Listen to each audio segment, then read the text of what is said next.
Doctor Shiv प्रसन्न पाठी प्रिय छात्र छात्रीगण आज ये आलोचना कार्यक्रम राइज ऑफ इनलाइटेड डेस्पोट्स यार अर्थ है एकछत्रवाद शासक हेले सेमानंकर ज्ञान किपरि उदय होता गोटे नूतन दुग प्रति तापर अध्यायटी पीजी प्रथम वर्ष प्रथम सेमिस्टर पेपर नंबर 4 बा 104 यही अध्यायटी बहु गुरुत्वपूर्ण अध्यायटी चलतु आम आलोचना करवा किंतु मु कही रखे जे आज समस्त आलोचना बीबी रावकर वर्ल्ड हिस्ट्री को संग्रह करियछि।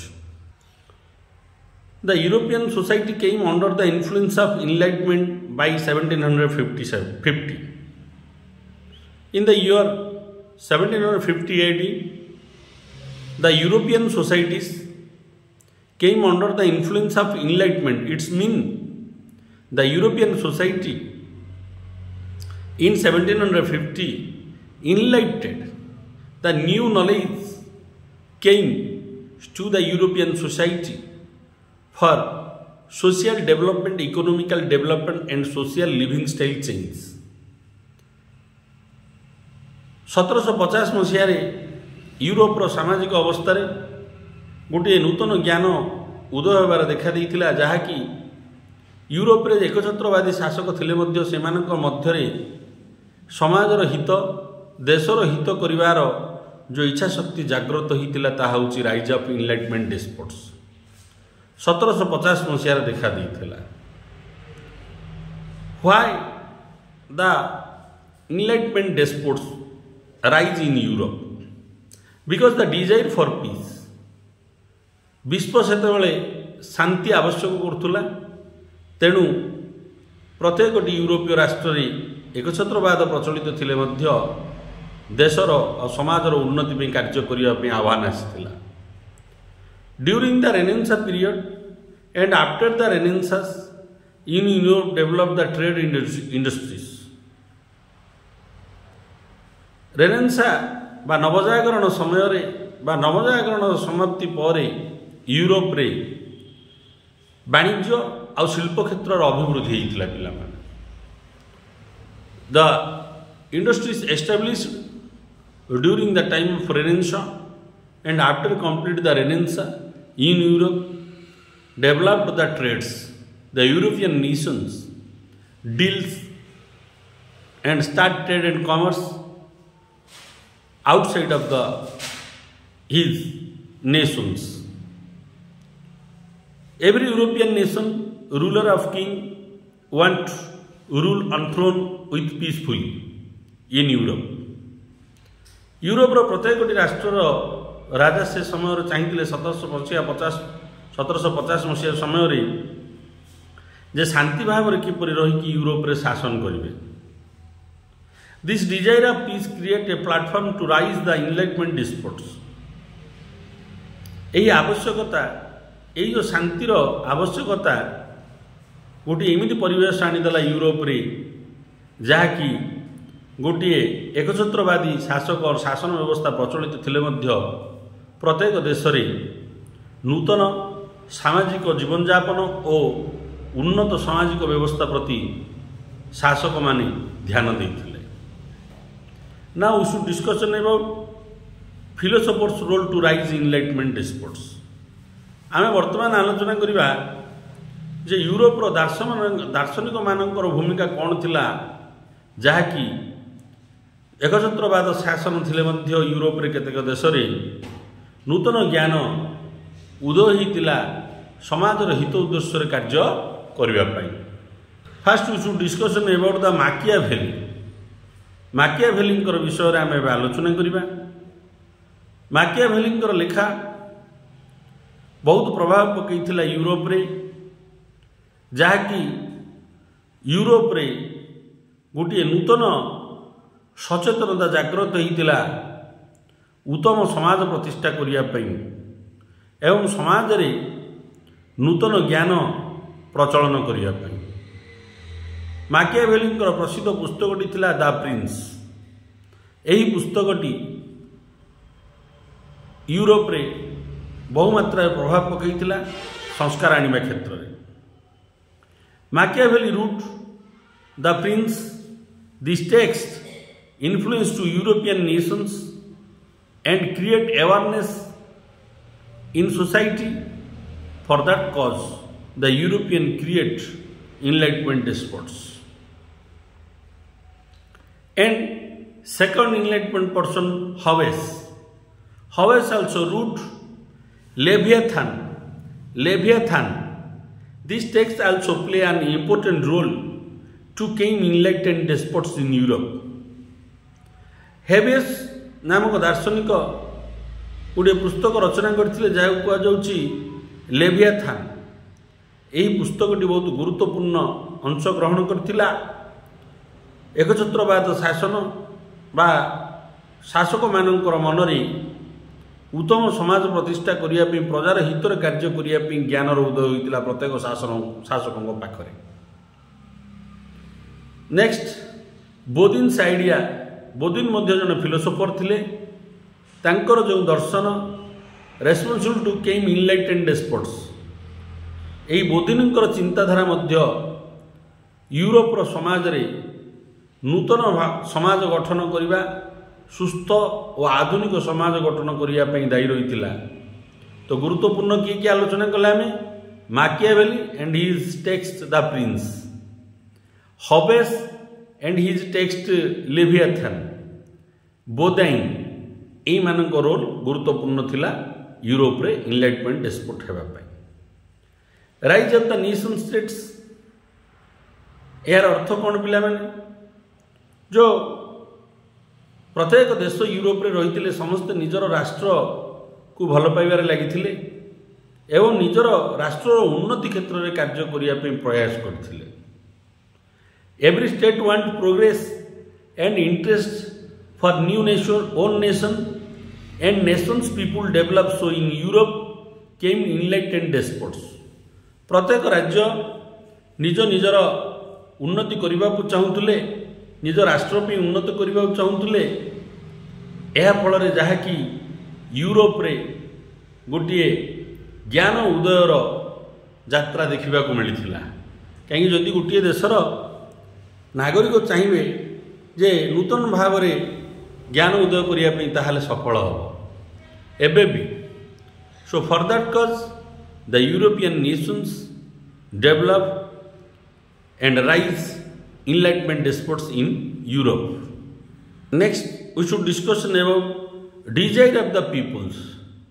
सर्वसाधारण यूरोप रे कौन आवश्यक थिला जहाँ पे गोटे इनलाइटमेंट डेस्पोट यूरोप रे क्रिएट हैला। What the desires the people want and that opportunity create the enlightenment despot in Europe. The people of Europe not oppose to the idea of giving more power to the king, so the ruler want develop their citizens and nations. In Europe both ideologies develop. The people of every nation did not oppose to the rulers and their ideas.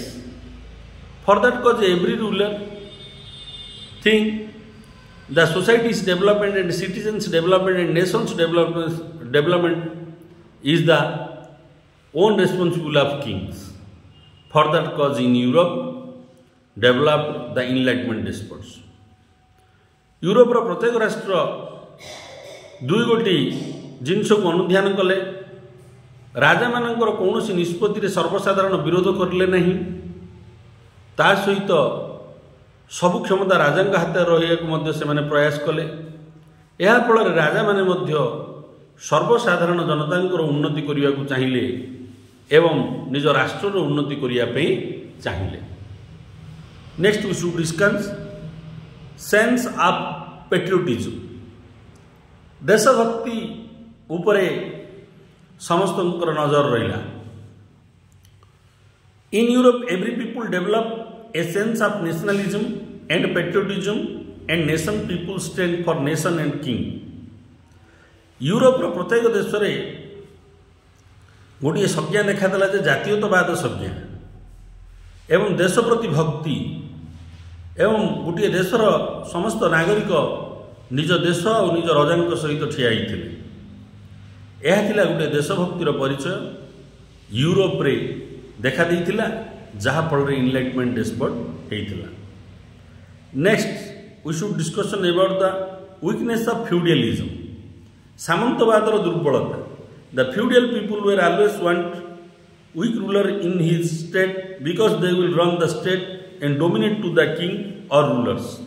In Europe, that time the feudal peoples want his or her king must be weak because they dominate to the king and they rule their locality and the collection tax from the local peoples and they maintain their position as a noble. Europe रे एमती गोटे परिस्थिति आसला जे आगु Nobel माने राजा को दमन कर रखी राजा माने नोबेल मान कथा शुणुले कहीं बहुत बड़ भूखंडर मालिक थिले एवं राजा असमय मैंने राजा को अर्थ प्रदान करुले। तेणु ये जो सम्रांत श्रेणी व्यक्ति मैंने नोबेल मैंने सब चाहूले राजा दुर्बल होकर रुहतु, किंतु परिस्थिति यह सर्वसाधारण राजा को समर्थन कले, राजा सर्वसाधारण को समर्थन कले।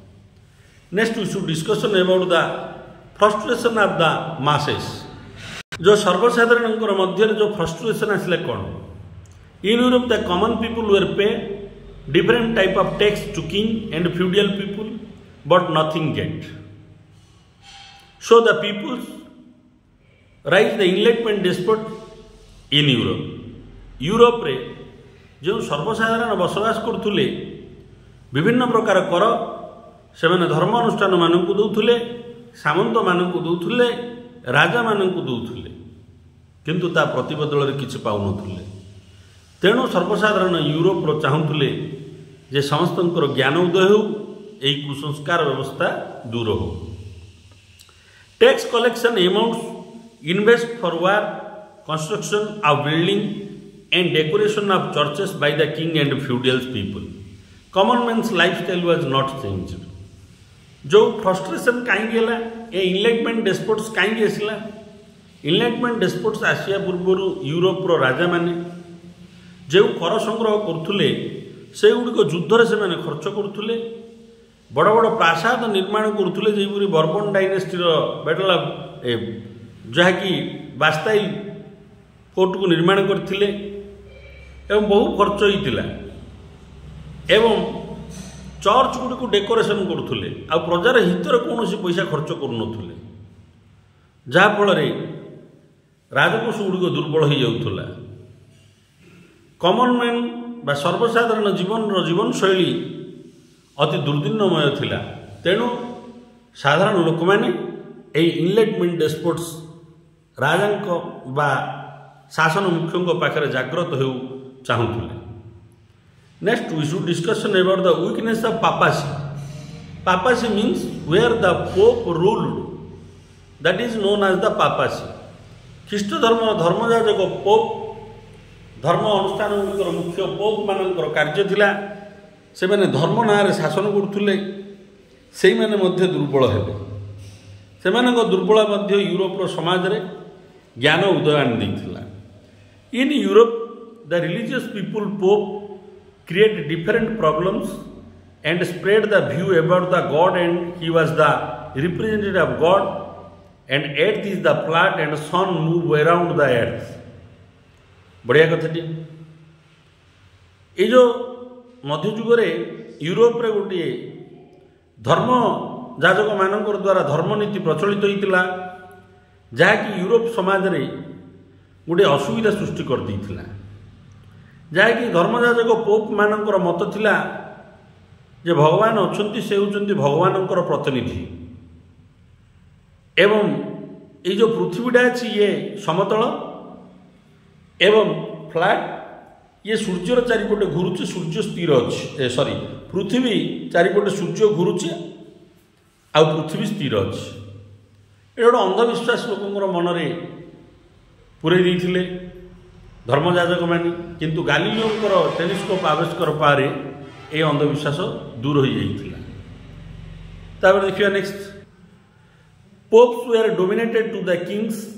इमिति परिस्थिति आसिला पिला माने यूरोप रे आस्तिला मध्ययुग रे धर्मजाजक माने शासन करिया आरंभ करदेले।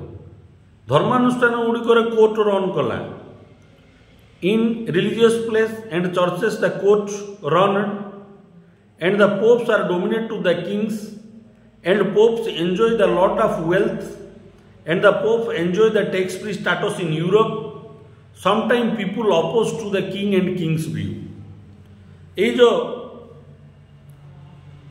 पोप मानकर क्षमता बहु मात्रा बढ़ी जाइथिला राजा मानू केते क्षेत्र में ये दबेकी रखिथिले धर्मजाजक माने बहु धर्म धन संपत्तिर अधिकारी थिले कहीं धर्म कर आदाय करुले राजा भूदान आदाय करुले एवं धर्म अनुष्ठान मुख्य भाव में से कौन कर प्रदान करुले करमुक्त भू उपभोग करुले भूमि उपभोग करुले जहाँफल पाखे खूब धन संपत्ति थिला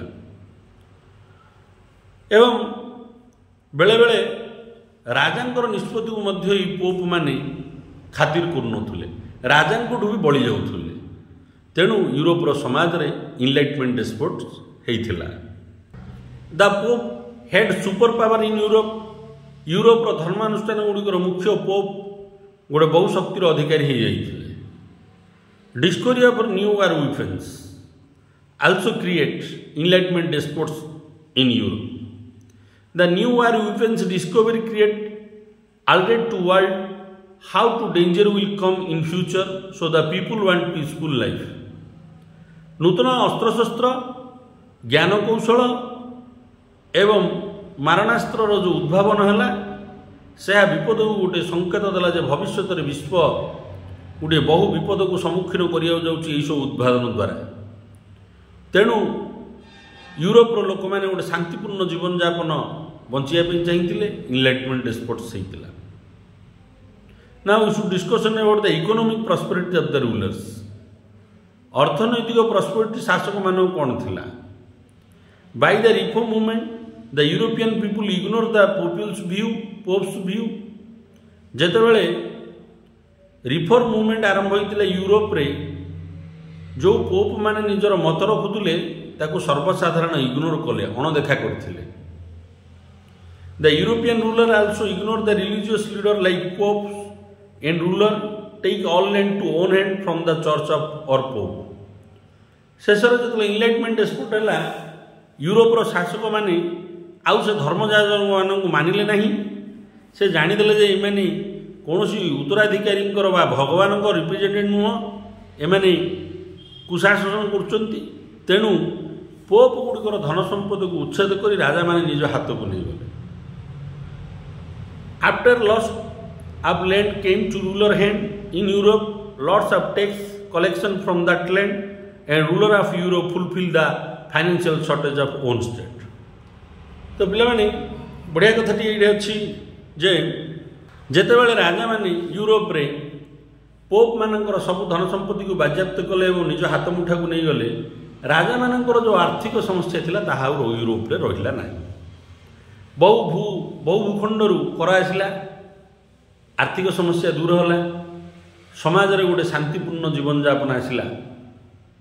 तो पे आज आलोचन आम जहाँ आलोचना कले तार मूल तथ्य यह है यूरोप रे मध्ययुगरे एकछत्रवाद थिले मध्य धर्मानुष्ठान मानकर प्रभाव द्वारा शासित प्रभावित होते मध्य आधुनिक चिंताधारा प्रवेश करथिला प्रजा मानकर हित उद्देश्य एकछत्रवादी शासक हेले मध्य काम करथिले एवं धर्मजाजक मानक दमन कर दिया जाइथिला।